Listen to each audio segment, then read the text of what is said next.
Hello, yogis of YouTube. It's Lizzie Lassiter. I have another clip today from our course Deep Rest with the wonderful Mary Richards. This is a course about somatic self-care for exhaustion. I have 15-month-old twin boys, so I can definitely identify with feeling exhausted. This clip is a science lab video from week 3 of the course where Mary guides us, walks us through the science of restorative yoga. So I've taught restorative yoga for almost a decade, and I've practiced restorative yoga pretty much my whole life with my mom. I didn't know a lot of this, what Mary shares. So it's really fascinating stuff.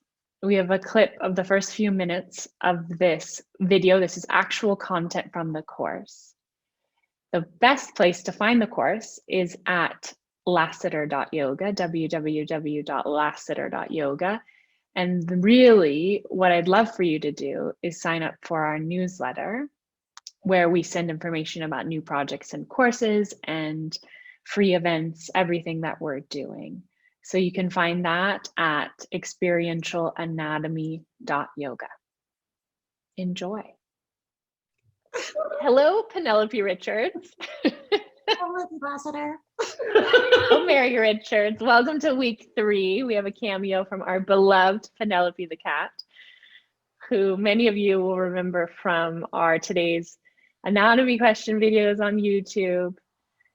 Mary, week 3, what is the overarching big idea, the thesis statement of this week, Science Lab? So this week we're going to explore the science behind restorative yoga as therapy. Okay. And we're going to look at that in the context of our neuroanatomy. So when you say the word therapy, what image am I conjuring up? Are you talking about psychotherapy or physical therapy, or like where are you going with that? Yeah, so I love the clarifying question, Lizzie, because I'm absolutely not talking about psychotherapy or physical therapy. What I am talking about is yoga therapy. Which is what exactly? Because people are really excited about that phrase, that sort of the hashtag of it. Yoga therapy has become super popular in the past decade. Yeah. How do you define it, or how do you describe what it is? Don't you have a degree in yoga therapy? I do. I have a master's of science in yoga therapy. So I suppose I should tread carefully here. When I think of yoga therapy, what I am specifically thinking of is the individualized application of yoga strategies and techniques to address the effects and root causes of our pain and suffering, whether that is low back pain or insomnia, questions about our self-worth, our relationships, because yoga itself, with the big Y, is, as we know, an 8-step path toward enlightenment and liberation. Yeah. So when I'm thinking about yoga therapy, I am really thinking about the individualization of the practices for a person who's seeking clarity as to why they're suffering. Okay, how they're suffering.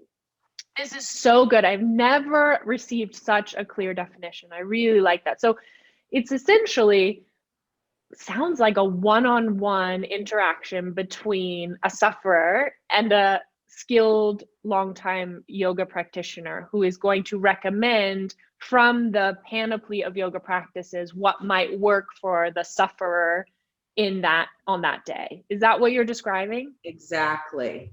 Okay. Now, can yoga therapy be conducted in a group context? Yes, as long as the group has agreement that they are working with the same or similar modalities and will hold the space for individualization to arise. So this sounds incredibly complex to teach, like in a group set. I mean, for me, if I have 10 students and there's 10 different things going on, that's really challenging. Yes, and I remember having a conversation, I think in 2008, with your mom about yoga therapy, and we were, sort of batting the term about, because we're both members of the International Association of Yoga Therapists, and I remember your mom saying to me, yeah, you can't even begin, this is a paraphrase, obviously, you can't even really begin to consider working with someone therapeutically until you've got at least 10 years of teaching experience. Yeah. And this is absolutely, in my opinion, accurate, because you've got to see a lot of people to understand how to individualize asana instruction and sequencing, as well as then to apply the subtler practices of the yogic system, like pranayama, which cuts right through to the most powerful of the body senses, which is the breath.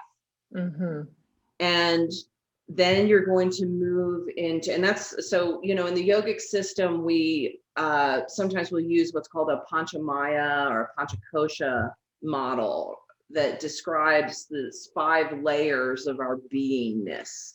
Right. And the first and most accessible, and the way many of us come to the mat, is through Annamaya Kosha, or our gross anatomical body. Right. My lower back hurts, so I'm going to go to yoga. She's adorable back there. She's trying to open the door. I could have just popped the door for her. Excuse me for a moment, because I don't want a repeat of that one webinar. I'm a sweet girl. Thank you, Penelope, for gracing us with your regal presence. Like, I'm done. I made my cameo. So most of us come to the practice through what's called Annamaya Kosha. In fact, this is sort of the foundation of Hatha yoga, which in some translations means forceful discipline. I've never heard that translation. Oh yes, I.K. Taimani. That's his translation. That's your footnote. Yeah. So then we will move into Pranamaya Kosha. Again, that's the breath. That's our breath energy. Then we start getting into the more esoteric and subtler practices, Manomaya Kosha, which is our mind, our thoughts, our samskaras, etc. Then Vijnanamaya Kosha, which is understanding.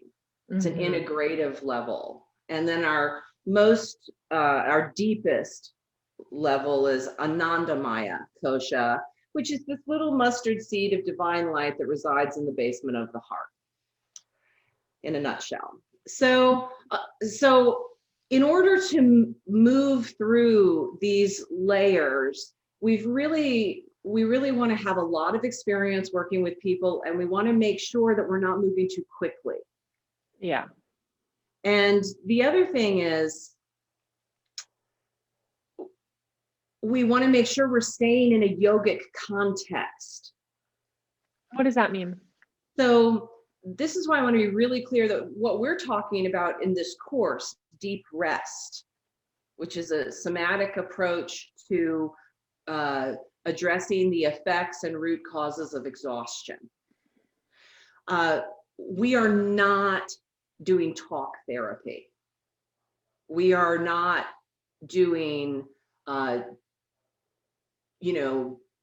joint release techniques and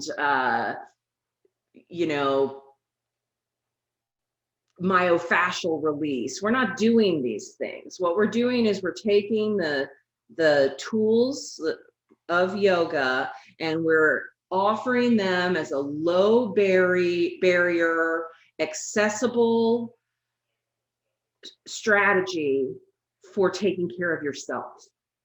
Because ultimately, that's where all healing and wellness arises from, is from ourselves. I just had to write that down because it jumped out at me, that sentence. I love that. A somatic approach to addressing the effects and root causes of exhaustion. That's what this whole course is. Exactly.